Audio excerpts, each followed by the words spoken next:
Jarang sih penelitian dengan untuk tugas akhir menggunakan metode survei, karena metode ini dianggap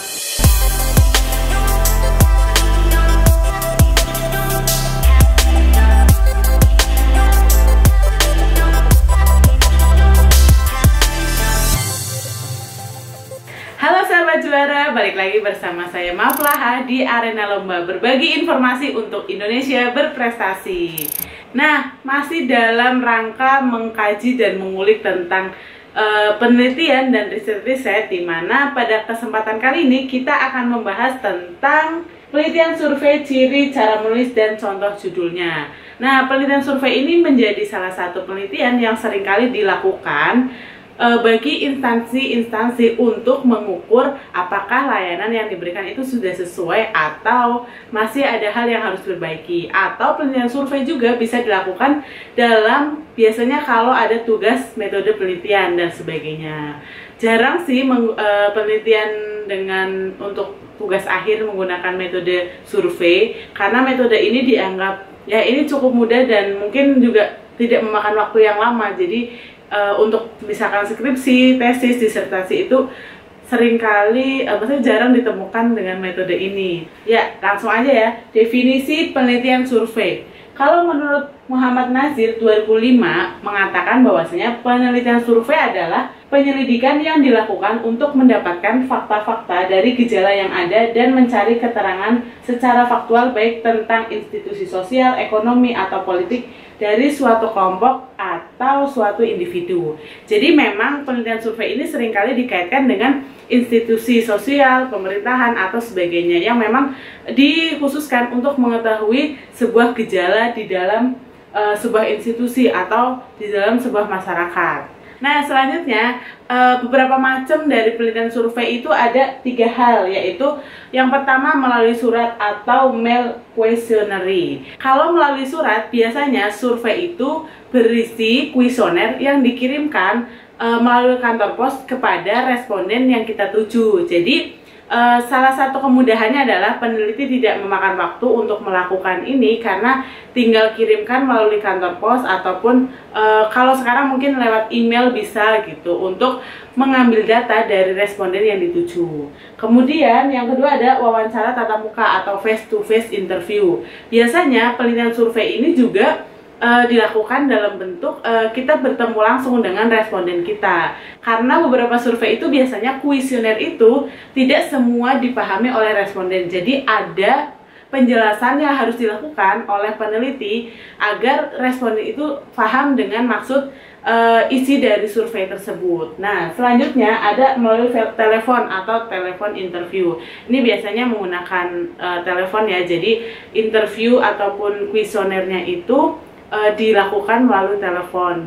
Nah, tapi secara umum survei ini biasanya berkaitan banget dengan yang namanya penelitian kuantitatif, karena dia biasanya hanya ingin mengetahui tingkat ataupun relasi bla bla bla terhadap apa dan sebagainya. Jadi memang survei ini seringkali dikaitkan dengan penelitian-penelitian yang bersifat kuantitatif.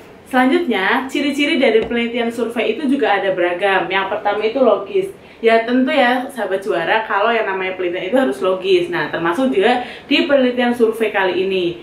Penelitian ini juga harus mempunyai ciri logis.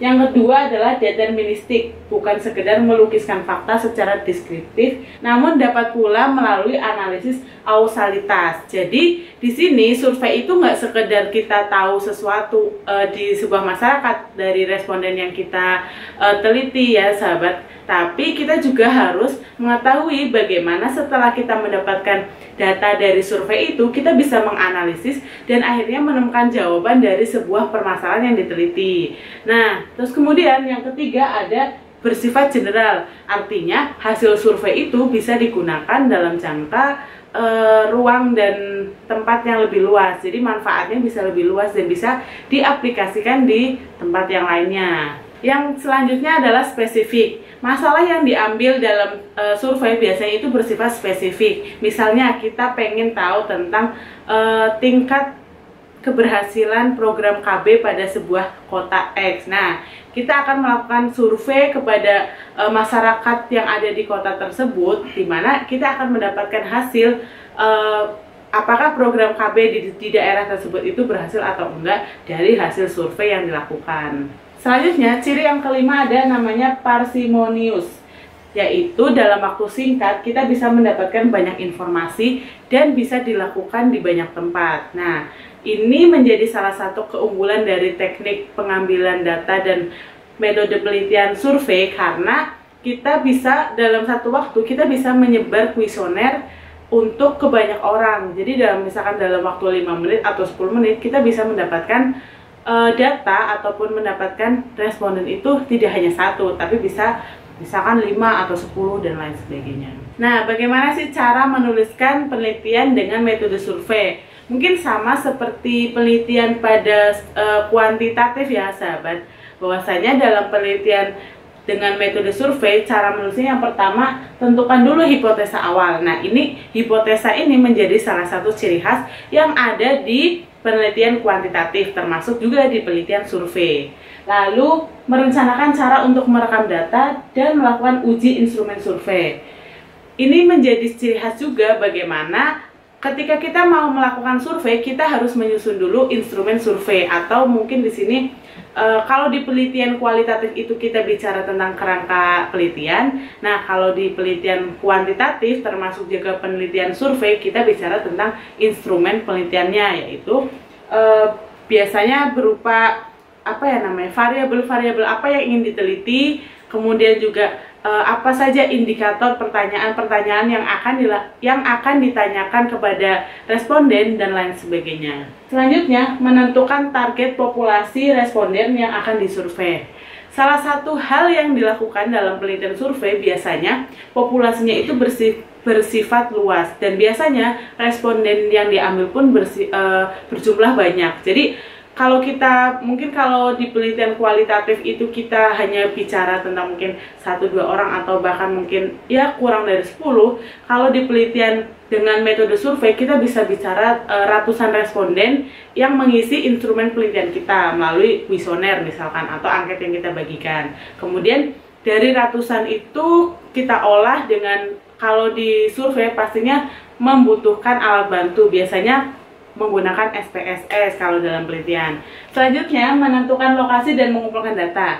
Nah, sahabat juara, menentukan lokasi dan mengumpulkan data ini bagian pentingnya dalam proses penelitian dengan pendekatan survei. Biasanya populasinya itu bersifat luas, kemudian respondennya banyak, di mana lokasi itu menjadi representasi dari permasalahan yang ingin kita teliti. Jadi kayak misalkan tadi kita bicara tentang pengen tahu keberhasilan program KB di sebuah kota X, berarti populasinya adalah kota X itu sendiri. Kemudian bagaimana cara mengumpulkan datanya? Tentu dengan menyebar angket instrumen penelitian kepada masyarakat yang ada di kota X tersebut yang bergabung dalam program KB.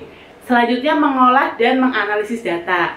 Nah, ini perlu digarisbawahi bahwasanya mengolah dan menganalisis data dalam penelitian dengan pendekatan survei ini hanya bisa dilakukan ketika kita sudah mendapatkan data di lapangan. Jadi mungkin ketika kita sudah mendapatkan banyak jawaban dari responden ataupun banyak data dari para responden tadi, kita kumpulkan, kemudian kita mulai olah dan analisis setelah semuanya itu clear di lapangan. Jadi nggak bisa kita menganalisis sebelum instrumen ataupun sebelum data-data itu selesai diisi oleh responden. Dan yang terakhir, menjabarkan hasil survei. Biasanya hasil survei dalam penelitian ini tuh berbentuk bisa diagram atau tabel ataupun matriks mungkin, tapi kebanyakan itu adalah tabel ataupun diagram yang dimana dia akan bicara berapa persen dan berapa besar keberhasilan dari permasalahan yang kita teliti. Kalau tadi dikaitkan dengan tingkat keberhasilan program KB di sebuah kota X, kita bisa lihat ketika setelah mengambil data, mengumpulkan data, lalu menganalisis dan menghasilkan sebuah hasil dari penelitian itu, kita bisa bicara bahwasanya berapa persen tingkat keberhasilan program KB di sebuah kota X tersebut. Bisa kita gambarkan hasil surveinya itu dalam bentuk diagram ataupun tabel yang biar bisa dibaca dengan mudah oleh pembaca dari hasil penelitian kita.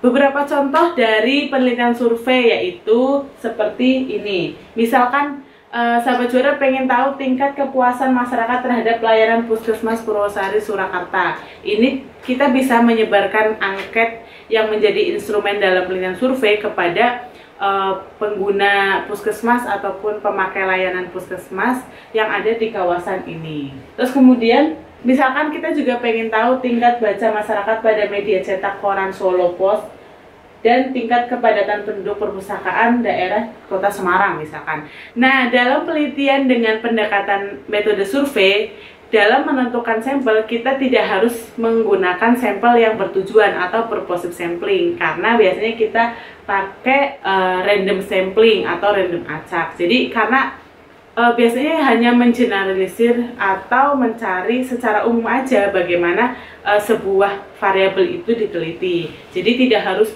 ada kriteria khusus untuk menjadi responden dalam penelitian ini. Hal ini menjadi cukup mudah bagi peneliti dengan menggunakan metode survei karena tidak harus mengklasifikasikan responden secara khusus. Mungkin kita hanya melihat beberapa indikator umum yang menjadikan dasar dari penentuan responden dalam penelitian ini.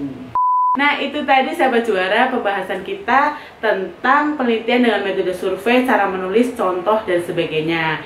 Kalau kamu suka dengan video ini, jangan lupa untuk like, comment, subscribe agar channel ini selalu memberikan informasi menarik untuk kedepannya. Sampai jumpa!